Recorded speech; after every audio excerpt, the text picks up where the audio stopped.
महायुतीच्या सरकारने ज्या अर्थसंकल्प मांडला तो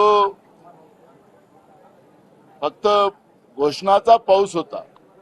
महाराष्ट्रामध्ये अजून जवळजवळ 12-13 जिल्ह्यामध्ये पाऊस पडला नाही। जून महिना पूर्ण संपत आला।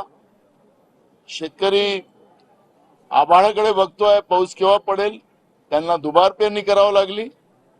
पण महाराष्ट्राच्या विधानसभेमध्ये फेकू सरकारने या ठिकाणी जे आज अर्थसंकल्प मांडला तो घोषणाचा पाऊस पाडलेला आहे।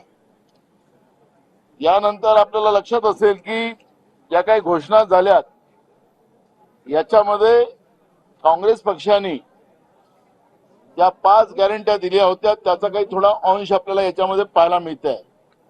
त्याच्यामध्ये एक गोष्ट आपल्याला पाहायला मिळाली की आम्ही महिलांना दर महिन्याला 8,500 रुपये देणार होतो, पण या सरकारने 1,500 रुपयाची घोषणा केली। म्हणजे 7,000 रुपयाचं कमिशन। हे कमिशन खोर सरकार आहे।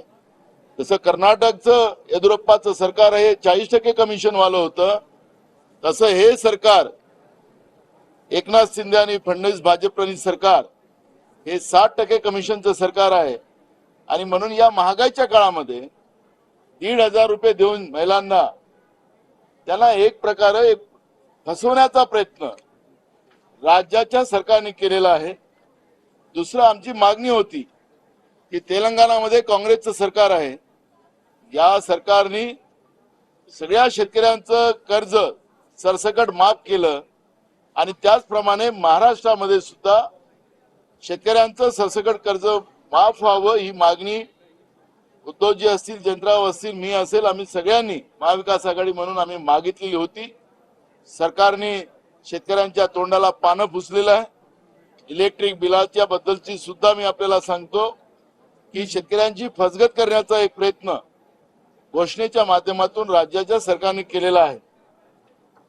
नोकऱ्यांच्या बद्दलचा मेगा भरतींचा याचा उल्लेख कुठलाही नोकऱ्यांच्या बद्दलचा उल्लेख सुद्धा या ठिकाणी केला गेला नाही। राज्यामध्ये एमपीएससीची पदं मोठ्या प्रमाणात खाली आहेत। पोलीस भरतीमधला गोंधळ आपण पाहिलेला आहे।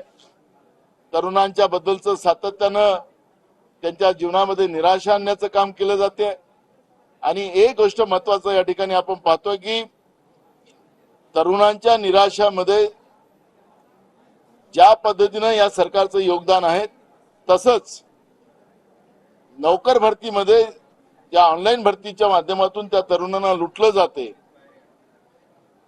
ते आम्ही आता पुढच्या काळात करणार नाही असं कुठलं सांगायला तयार नाही, पण तरुणांना आम्ही लुटू अशा पद्धतीची भूमिका या ठिकाणी आपल्याला पाहायला मिळते। हा पोकळ आणि निवडणुकीचा जुमल्याचं हा अर्थसंकल्प आहे।